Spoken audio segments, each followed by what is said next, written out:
Welcome. This is the Mozzarella Workshop. I like to call it an introduction to alchemy. Have any of you ever made mozzarella or any form of dairy-like cheeses? I made near. Okay. Anyone? Mozzarella. Excellent.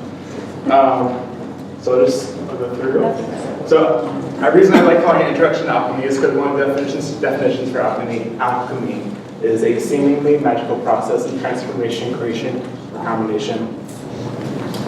So I felt that follows mozzarella pretty well. You take cheese and you take milk and then turn it into solid objects that's delicious and wonderful and put on stuff.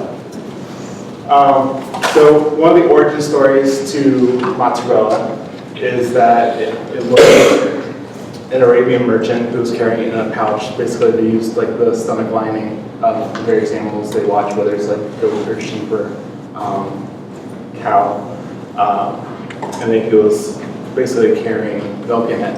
And so from that animal's stomach, there's an enzyme that we're not going to use that exact enzyme, but we're going to use one that's similar, and it's rennet, and that converts the milk and makes it start curding.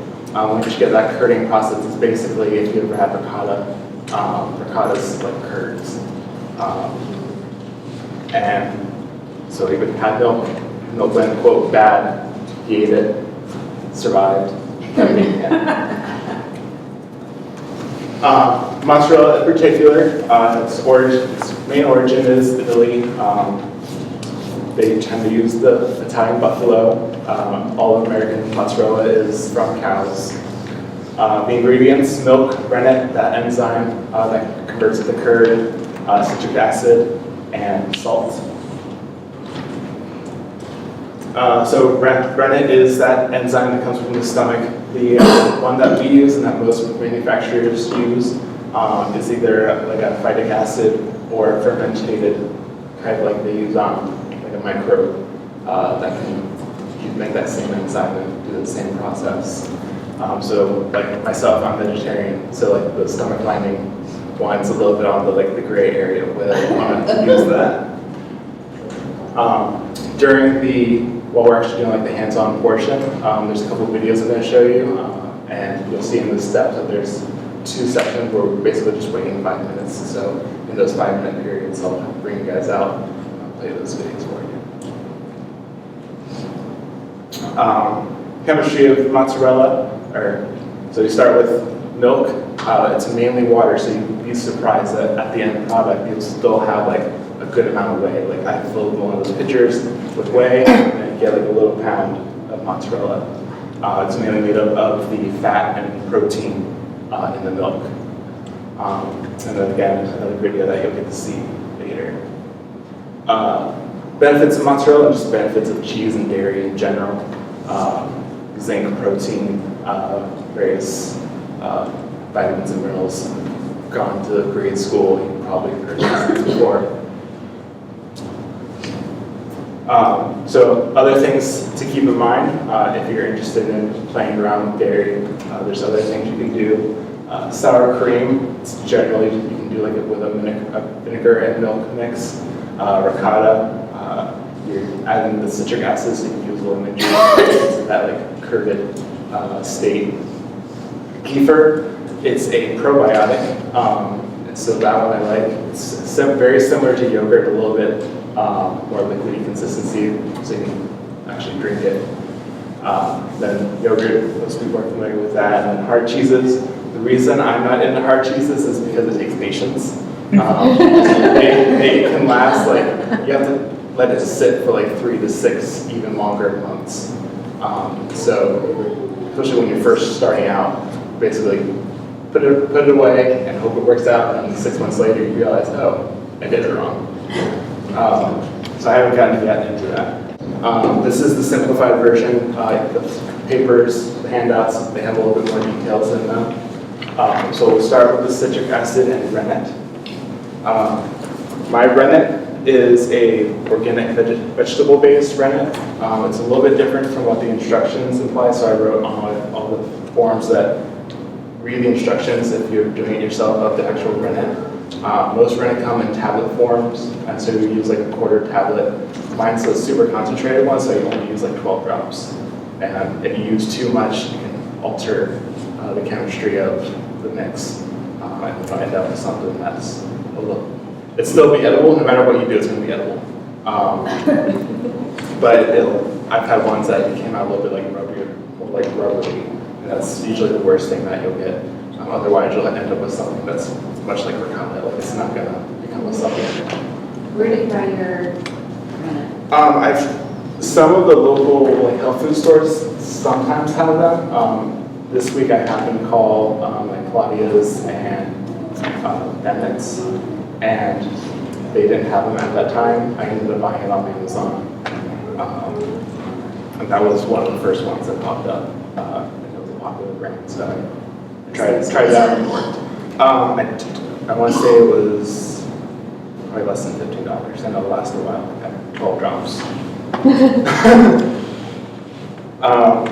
So yeah, and then citric acid, one of the videos that, or slideshows I'll go through later, goes to the chemistry, and changing the acidity is important. So, and sticking with the quantity that's recommended is best. So you'll be adding the citric acid, and letting it heat up to 90 degrees. You want to give it that time to the citric acid to heat up in that 90 degrees to change the pH of the milk before you add in the rennet. Then once it's at 90 degrees, you can take it off the heat, add the rennet, stir slowly, and I'm very particular about how slow. When you're stirring, and the rennet's in there, it's basically trying to congeal and turn into a solid mass. The more you stir, the more you're going to disrupt that process. So like just barely, like with your hand, going in slow circles, and then you do it 30 times. And then I start the clock for 5 minutes. We're going to do 2 groups. Each group will have a chance to do a organic conventional whole milk and a raw milk. Megan, where does the raw milk come from? The raw milk comes from Canal Junction Farms, which is in Defiance, Ohio, and they have like a raw milk share that you can buy into, and it's $6 a gallon, which means that it's not pasteurized. If you guys have any questions, I'm happy to talk with you. Basically the same price as store-bought organic. And you'll see why I like using the raw milk more. When you have store-bought milks, it's usually homogenized and pasteurized. That can affect the structure of the fats inside the milk, and because you're building mozzarella out of the fats, that'll actually affect your product. So I want to give you a chance to see both conventional and raw, just to see the difference. Both will work, but raw works so much better. And so that's why I have a 5 to 20 minutes. I usually give the conventional milk an extra like 5 minutes. The raw milk, it'll start real quickly, and you'll be ready to move on to the next step after 5 minutes. So once the curd is formed, it looks really similar to tofu. It's spongy, squishy. You want to cut it into smaller chunks.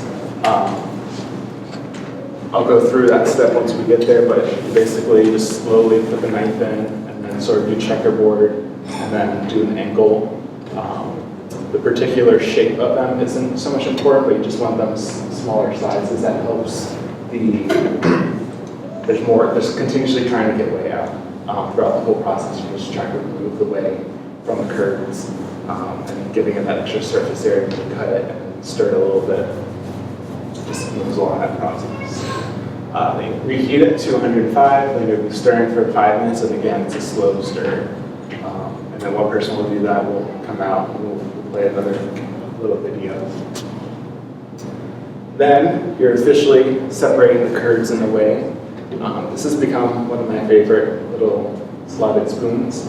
I do it 2 ways. I use this spool for example.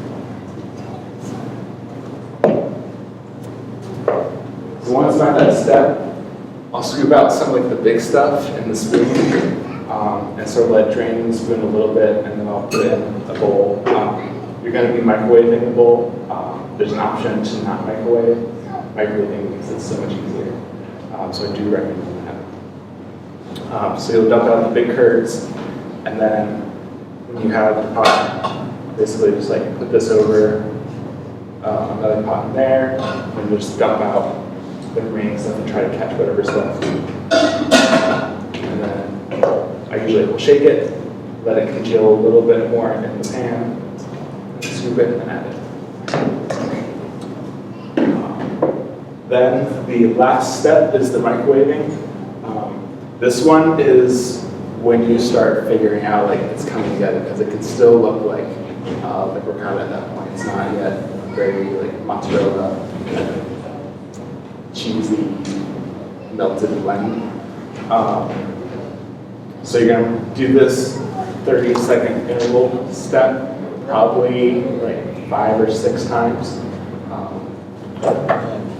It's recommended to wear gloves because you're going to be basically handling it and it's going to get hot. Do you want to try it? Hurt your hands. So the first time I microwave it, it's basically, again, it's ricotta, so I'm just sort of like squishing it, playing with it, melding it, trying to squeeze out some of the extra whey. I'll even use this as a press, and just sort of squeeze out some of the whey, dump the whey, and then put it back in the microwave for another 30 seconds. At each time, it's going to heat up a little bit more. If you're aiming for a temperature of 135, I haven't used the thermometer to do it. Basically, you can tell by hand, but once it starts like really hurting your hands, then you get the temperature. And so by I would say the third time you microwave it, it will start holding together. At that time, it will look like sandy Play-Doh. So you're just going to sort of roll it out and start playing with it like Play-Doh. You want to start stretching it, flattening it, rolling it, kneading it. Then by the 5th and 6th time, you'll notice it's going to start getting like a little glossy sheen. You're going to be stretching. It's going to stretch a little bit more, and that's what you're aiming for, getting it to look like silicone. Basically, it should look exactly like silicone once you get to the last step. And then because mozzarella is a soft cheese, it's best to use it right away. If you're not going to use it right away, then it's recommended, it's in the steps, to make a salt brine. And then just let it sit in the salt brine. It'll get a little, like once you have it in the salt brine, you leave it overnight, leave it for a little bit, it'll get a little slick and a little slimy, but you just rinse it off, and it's good to use. Is that all?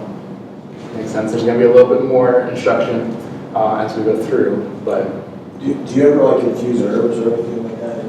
I haven't yet, but it is something that can be done. Would you do that, like, if you wanted to do that, would you do that? It would be like the last step when you're kneading. Oh, okay. All the other steps you basically don't want to try to mess up with that sort of chemistry process. This is a stupid question, but do you use almond? There are ways to do it with the alternative milks, but it's not following these steps. I've seen it for like coconut milk before. Is anybody, I've already asked, is anyone vegetarian? Okay. All right, so yeah, since we're using the vegetable one, there's no question to the problems with it. All right, so this is sort of what it's going to look like. When you first, a good curd, you'll see you can dab with the spoon and it'll keep that like white shape. And then this is sort of like pushing it to the side. It's going to have some steps that you're going to have with little flakes of it. That's going to be fine, so you're going to eventually sort of squish it back together. And then even at the very end, like this is just the way with a little bit of extra left over. So if it's not like perfectly clear, like perfectly consolidated, that's not going to be a problem. Yes. What do you use that whey for? I've been using the whey for soups. So I have a really sample of the soup I've made with the whey I did this week. And I'm vegetarian, so it's a vegetarian soup. And you can use it sort of like a broth. You can also use it like anything with water that's for baking. You can substitute the water. I even used it for making pasta before. Once you boil it, you can lose some of the nutrient value of it, but it did add flavor to the pasta. What about calorie-wise compared to broths? Is it richer in calories? It might be. You can notice that like there's a fattier taste to it, which I like. And then you can also do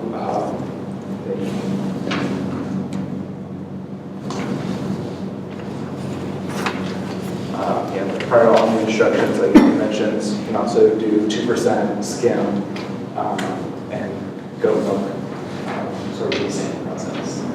You can also ferment the whey.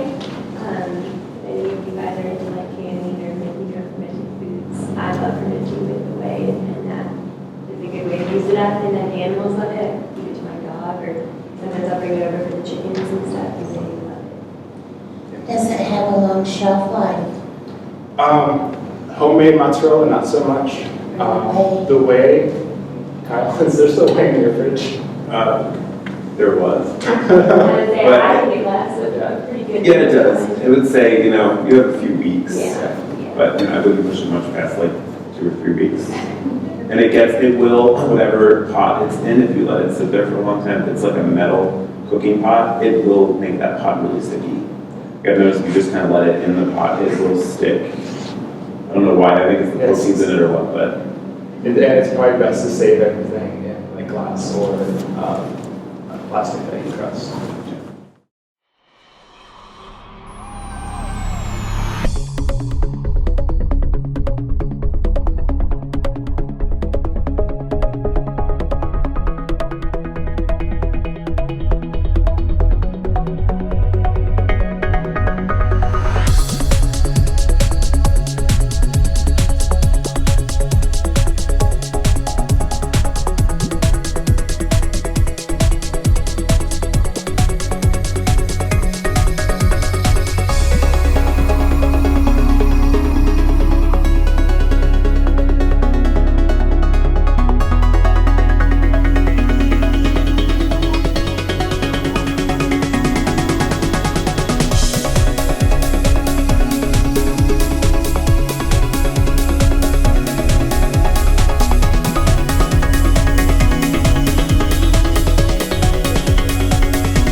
Is that probably good enough? It's still coming out.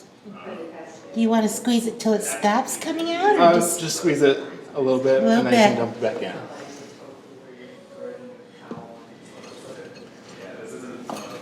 I really squeezed it. Good. Okay.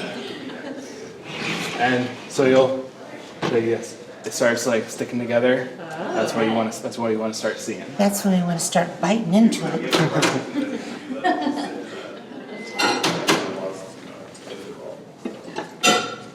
Right over there.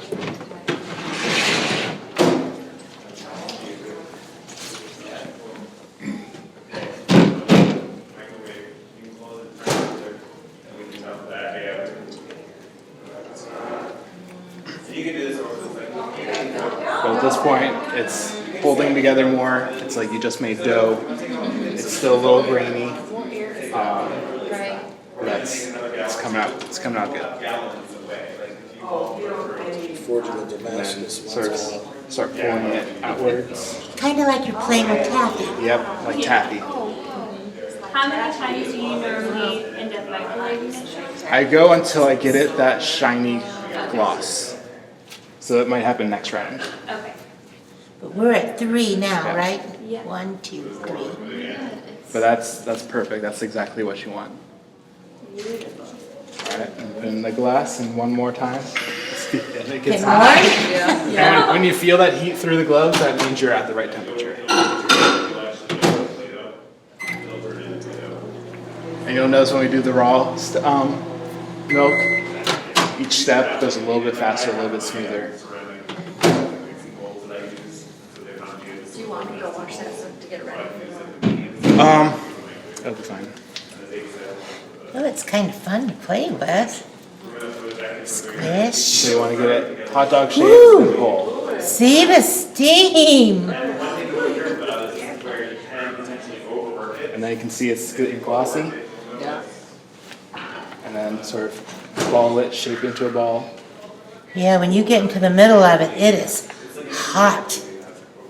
I see it's steaming.